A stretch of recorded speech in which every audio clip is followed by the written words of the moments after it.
Waalaikumsalam warahmatullahi wabarakatuh. Apakah Ibu bisa memperkenalkan diri? Oh iya, perkenalkan nama saya Siti Rombala sebagai Jubel Candi Kidal yang ditugaskan dari kantor BPK wilayah 11 Provinsi Jawa Timur Trawulan Mojokerto. Terus sejarah candinya ini? Setiap Jubel itu harus tahu. Mungkin ada yang pertanyaan dari Mas, ada yang perlu ditanyakan, silakan.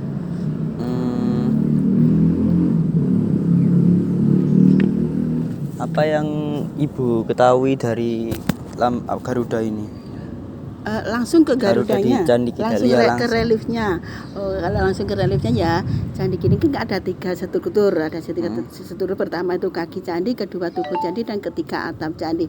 Dan masing-masing struktur bagian candi itu, bagian kaki candi ini kan ada beberapa ornamen, ada beberapa fragmen Mas ya. Yang ini candi menghadap ke barat ya, dengan adanya anak tangga yang menuju ke bilik candi itu berujung dengan kepala naga atau ular bermahkota yang disebut dengan Makari. Nanti bisa saya jelaskan sambil keliling ya. Di situ juga ada setiap sudut namanya singa penyangga atau singa murti, bisa disebut juga dengan singa setamba, itu arti kekuatan candi. Dan di kanan kiri singa penyangga itu ada ornamen medalion dan purnakumba. Yang berbentuk bulat itu namanya medalion, yang kayak guci itu namanya purnakumba. Dan di sini langsung ke fragmen relief Garuda. Di sini ada 3 relief Garuda, yaitu sisi selatan, timur, dan utara. Dan cara membaca relief tersebut secara prasawiya, dari arah kiri ke kanan atau dari arah selatan ke utara. Dan ini pada umumnya itu secara pradaksina, dari arah kanan ke kiri atau dari arah utara ke selatan. Tapi di sini malah sebaliknya, yaitu secara prasawa, itu berlawanan arah jarum jam, seperti kalau orang Muslim itu pergi ke haji tawaf. Jadi dari arah kiri ke kanan. Karena apa? Di sini menyesuaikan dengan gambar kan arti kita ketemu punya 2 arti di Jawa Kawi, yaitu kiri dan selatan. Makanya di sini cara membaca reliefnya itu secara prasawi dari arah selatan. Relief yang pertama yang menghadap ke selatan, di situ ada namanya Garudia. Itu di atas Garuda itu ada para naga. Di situ menggambarkan atau kesimpulannya anak yang mengabdikan dirinya kepada orang tua, membantu orang tua. Kedua yang menghadap ke timur, di situ ada Garudia di atas kepalanya, yaitu Guci Kamandalu, tempat air Tirta Amerta. Di situ mempunyai kesimpulan atau melambangkan anak yang berjuang untuk membebaskan ibunya ya. Dan yang ketiga yaitu yang menghadap ke utara, Garudia di atas kepala Garudia tersebut ada seorang wanita, itu Dewi Winata, ibu Garudia. Kalau kita menggali lebih dalam lagi, itu banyak banget ceritanya di situ. Tapi kalau intinya saja ini anak yang berbakti kepada orang tua. Itu yang bagian kaki candi. Mungkin nanti setelah selesai bercerita bisa keliling, saya tunjukkan satu persatu. Itu bagian kaki candi. Kalau bagian tubuh candi, ruwat pusat atau bilik candi itu sebenarnya tempat patung Anusapati yang berwujud jiwa, yang sekarang ada di Museum Belanda. Lengkapnya Museum Tropical Royal Institute Amsterdam Belanda. Kenapa kok ada di sana? Karena dulu kita belum merdeka, masih di bawah Purbakala Hindia Belanda, dan sampai sekarang masih belum bisa dikembalikan ke negara kita. Itu ruang pusat. Dan di bagian tubuh candi itu ada 5 relung. Di kanan kiri, relung di kanan kiri pintu masuk ke bilik candi, tempat patung Nandiswara dan Mahakala yang menghadap ke barat ya. Terus relung yang menghadap ke utara, tempat patung Durga Mahesa Suramardini. Relung yang menghadap ke timur, tempat patung Ganesha. Dan relung yang menghadap ke selatan, tempat patung Siwa Mahaguru atau Resi Agastya. Kalau bagian atap candi itu motif tumpang. Kalau kita mengenai kembali ke relief Garudia, mungkin kita berkeliling nanti apa sekarang?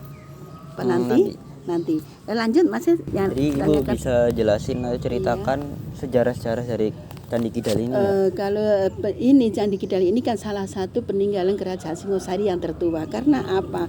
Pada waktu dulu kan raja-raja di Singosari ada 5 raja. Pertama Ken Arok, 2 Anusapati, 3 Tohjaya, 4 Wisnuwardana, dan 5 Kertanegara. Dan masing-masing raja tersebut, raja pertama dan ketiga yaitu Ken Arok sama Tohjaya nggak ada sebuah bangunan candi. Yang ada yaitu Raja Anusapati di Candi Kidal, Ronggowuni gelar Raja Srijaya Wisnuwardana di Candi Jago, dan Kertanegara di Candi Singosari. Oh. Ya. Kalau berdirinya candi ini Kalau berapa, Bu? mengenai berdirinya candi ini yaitu mulai tahun 1248 Masehi, diperkirakan selesai pada tahun 1260. Tapi kalau Anusapati menjadi raja atau memimpin kerajaan di Singosari mulai tahun 1227 Masehi sampai 1248 beliau meninggal.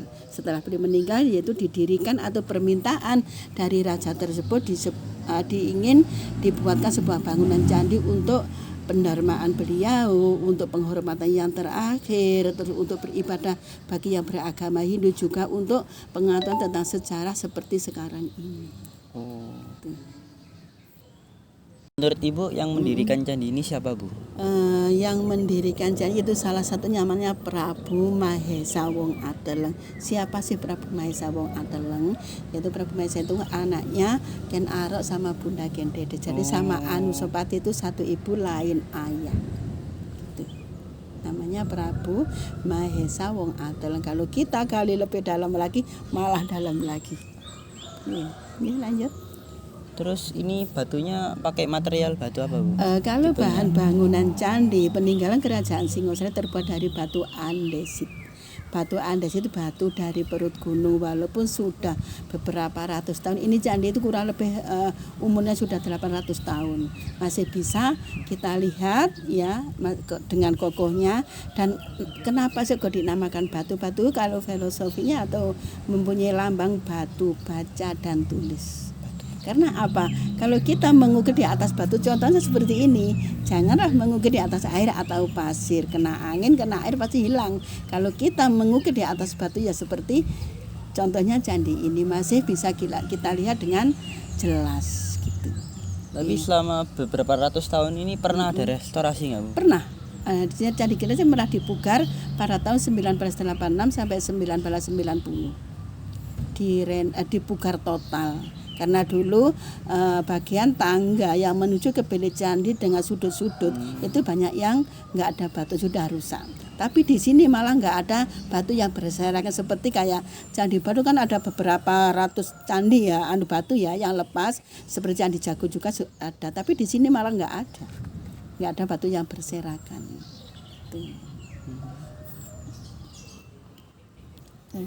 Berarti ini si batu-batunya ini banyak yang udah nggak asli berarti ya? Enggak banyak, hanya beberapa persen saja karena di situ akan ada tandanya Mas, yang ada lubangnya kecil dan di situ diberi lem epikol itu yang baru. Selain nggak ada tanda lubang itu semua asli, masih kebanyakan masih 95% itu yang masih asli. Gitu. Dan kenapa candi ini kok dibangun dengan sebegitu kokohnya, dan pada waktu dulu arsitektur dulu itu membangun sebuah bangunan candi enggak ada bahan selain batu. Jadi di dalam kalau kita lihat di bagian luar kan rata ya seperti itu, bagusnya seperti itu, tapi kalau di dalam itu ukuran batu enggak sama. Jadi saling mengikat, saling mengunci bagian dalam candi. Itu cara arsitektur dulu itu membuat sebuah bangunan candi seperti itu. Jadi walaupun enggak pakai bahan lain selain batu masih kuat. Bisa kuat gitu. Terus misalkan zaman dulu kan berarti hitungannya kan gak ada semen kan, Bu? Iya. Itu berarti cara menempelkannya itu pakai teknik enggak ada selain batu enggak ada bahan lain. Jadi itu tadi teorinya itu di bagian dalam itu enggak sama ukurannya, jadi saling mengunci seperti ini loh Mas. Saling mengunci ukuran batu di dalam itu saling mengunci. Jadi enggak sama ukuran kayak kita lihat di bagian luar. Makanya kuat. Mungkin dari kenapa saya kok sebagai jubel Candi Kidul sebenarnya saya dulu ya itu nggak minta, tapi saya diminta oleh kantor. Karena apa? Kan saya ini generasi keempat Mas ya. Pertama itu buyut saya, kedua mbah saya, ketika bapak saya dapat waktu itu bapak saya itu udah tua, terus nggak bisa masuk ANS atau sekarang ya, kalau dulu kan PNS. Jadi saya diminta oleh kantor untuk meneruskan menjaga, melestarikan, merawat candi ini. Jadi saya ini sebagai generasi keempat. Oh, jadi ini generasi keempat. Generasi meneruskan dari buyut saya, bapak saya gitu.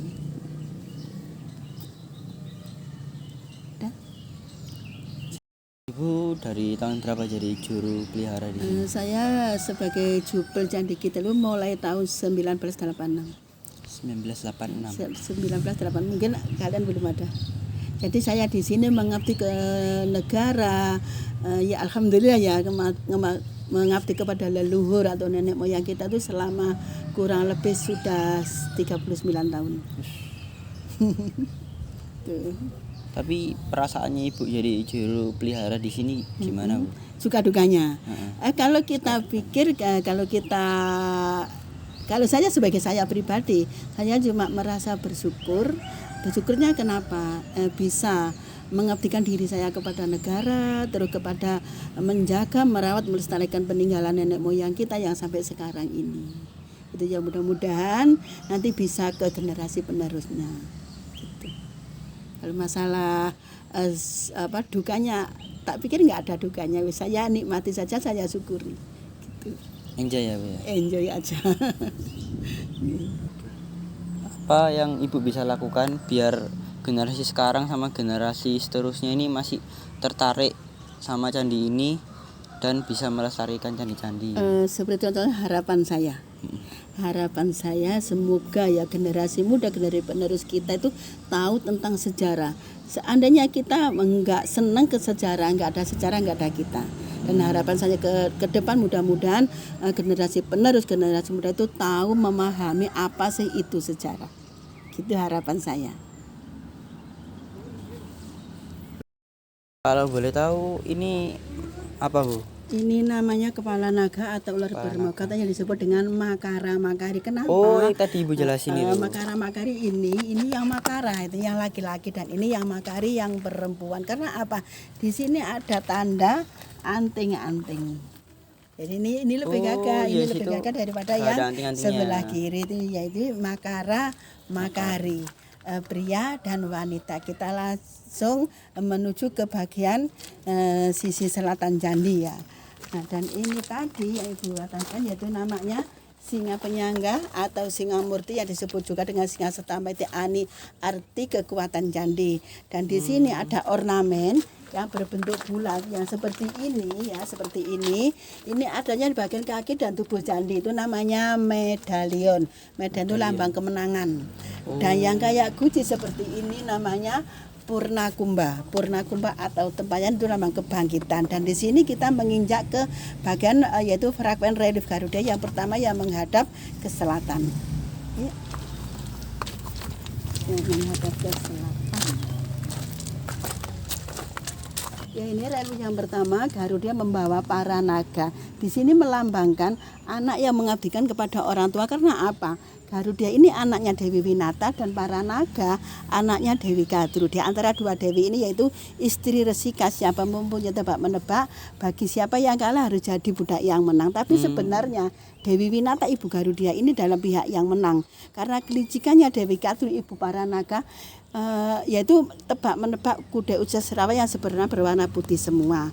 Karena kelicikannya Dewi Kadru, para naga ini disuruh untuk menyemburkan bisanya kepada kaki kuda Ucasrawa tersebut. Disitulah kalahnya Dewi Winata. Dan di sini Dewi Winata itu menjaga, merawat 1000 naga ceritanya. Ini sebagai anak ingin mengabdikan dirinya kepada ibunya, itu membantu menjaga para naga tersebut. Lama kelamaan Garuda ini bertanya kepada naga, para naga, bagaimana supaya ibu saya bebas dari perbudakan Dewi Kadru. Para naga minta diambilkan air tirta amerta, itu relief yang kedua yang menghadap ke timur. Ini relief yang kedua, Garudia di atas kepala Garuda tersebut yaitu Guci Kamandalu. Guci Kamandalu tersebut yaitu tempat air tirta amerta. Apa sih air tirta amerta? Tirta itu air, tidak mertama. Jadi ini tempat air keabadian atau air kesucian di situ. Dan di sini ini sebagai anak ini Garuda melambangkan yang berjuang untuk pembebasan ibunya. Nggak semudah untuk mengambil air amerta tersebut karena air amerta tersebut minumannya para dewa. Di sini sempat bertarung dengan para dewa Garuda tersebut. Karena kesaktiannya Garuda, para dewa bisa dikalahkan sampai-sampai Dewa Wisnu turun tangan dan bertanya kepada Garuda, apa tujuannya untuk mengambil air amerta. Garuda menceritakan bahwa ingin menebus ibunya. Dewa Wisnu nggak tinggal diam ya. mau membantu Garuda asalkan Garuda sanggup menjadi tunggangannya Dewa Wisnu. Maka kan ada Arca Dewa Wisnu. Ya, yang Garuda menjadi tunggangannya Dewa Wisnu. Disitulah setelah Garuda bisa mengambil air amerta, Dewa Wisnu nggak tinggal diam mengamati, mengawasi air tersebut supaya apa? Ini setelah Garuda kembali ke bumi untuk menukarkan dengan para naga, dengan diam-diam Dewa Wisnu menjaga air tersebut supaya apa? Supaya nggak sempat diminum oleh para naga. Seandainya air tersebut diminum oleh para naga, rusaklah dunia ini. Dan disitulah Dewa Wisnu mengambil air amerta tersebut dengan diam-diam membawa kembali ke kekayangan atau ke surgawi. Saking paniknya para naga itu menjilati rumput ilalang yang ada air amerta. Disitulah ceritanya naga itu lidahnya terbelah jadi dua karena rumput ilalang itu ceritanya kan tajam. Tahu enggak? Rumput ilalang sekarang itu tajam, jadi terbelahlah jadi dua lidah naga tersebut. Disitulah setelah Garuda bisa menukarkan dengan air amerta dengan para naga tadi, lepaslah ibunya Dewi Winata yaitu relief yang ketiga yang menghadap ke utara.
pertanyaan keempat ya.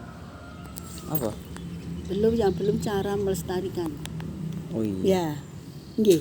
Iya. Jadi, sekalian masukin satu video ya. Nanti ya sambil keliling ya. Apa sekarang? Sekarang aja.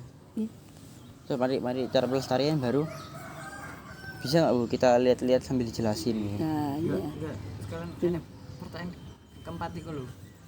Enggak sih? Yang apa contohnya?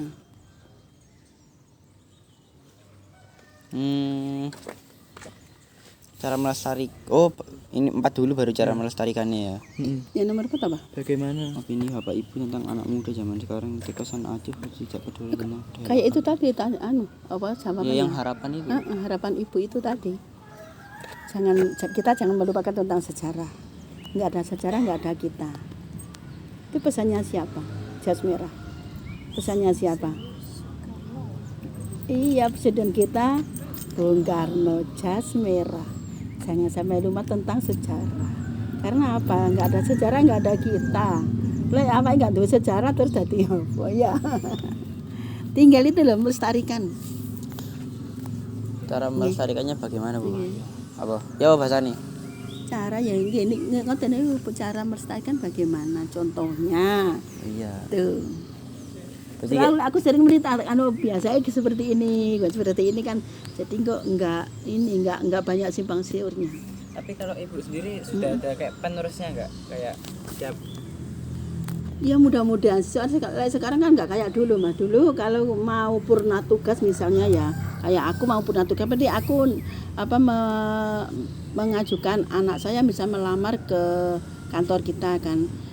Kalau dulu langsung direspon, tapi kalau sekarang kan ikut Kemendikbud, ikut Kementerian Kebudayaan, harus proses lagi. Yang mudah-mudahan nanti doakan, nanti anak saya bisa meneruskan saya. Seandainya nanti anak saya belum bisa, mungkin ya diisi dengan kan sekarang ada P3K. Itu disesuaikan dengan ahli sejarah juga nih. Betul, tapi kalau contohnya aja misalnya 1 tahun aja Mbak, 1 tahun paling lama ya, paling lama 1 tahun untuk menguasai tentang sejarah mungkin masih belum. Dan itu.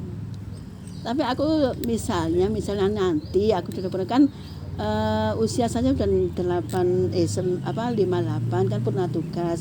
Misalnya nanti disuruh untuk membantu menceritakan walaupun sudah pernah tugas saya masih siap.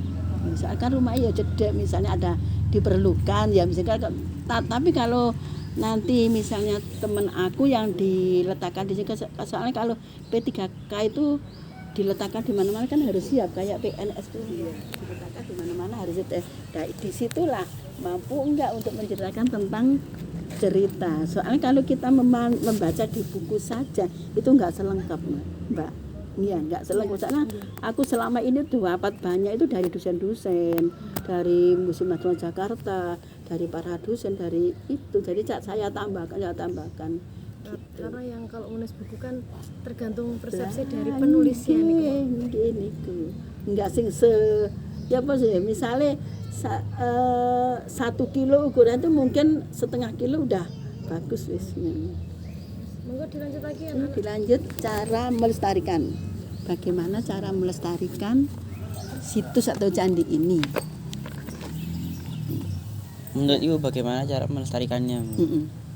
Melestarikan situs ini. Iya, situs ini atau candi ini. Apa kayak beberapa saat lihat di kamera gitu ya. Lihat kamera yang sini aja. Jangan lihat kamera saya. Oh, nggih. Ini yang video ini ini. Dua-duanya. Oh, dua-duanya. Oh, nggih. Tapi nanti lihatnya sini jangan lihat kamera saya. Nggih.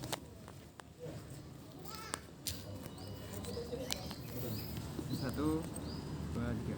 Menurut Ibu cara melestarikan situs ini tuh bagaimana, Pak? Sebagai jubel itu kita melestarikan, merawat, juga membersihkan itu secara manual, nggak pakai bahan kimia, itu nggak diperbolehkan. Kecuali kalau ada konservasi dari kantor baru boleh. Nah, jadi sebagai jubel kita merawat secara manual yaitu pakai sapu lidi dan sikat hijau. Kalau musim hujan seperti sekarang ini.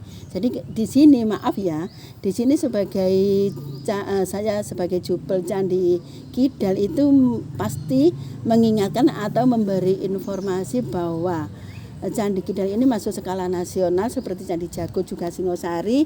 Satu lagi Candi Badut itu masuk skala nasional. Jadi semua pengunjung itu nggak diperbolehkan naik kecuali yang bersembahyang minimal tuh 1 sampai 3 orang. Karena apa? Di situ kalau semua tamu bisa diizinkan naik, itu ada batu bagian anak tangga yang aus. Jadi sekali lagi saya sebagai jubel mohon maaf kalau kalian nggak bisa naik, nggak diperbolehkan naik. Gitu. Cara merawatnya, cara melestarikan dan cara menjaganya.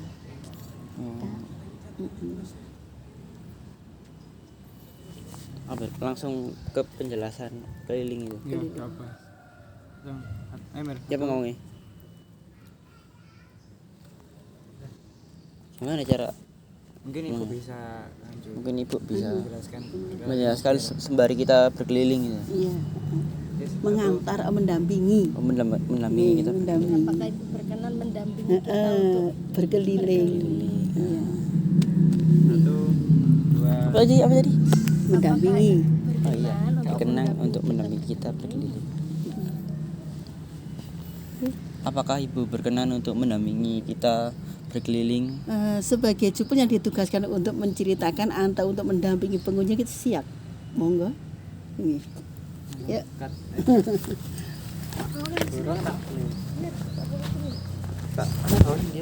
Terus ini di kamera tuh ini.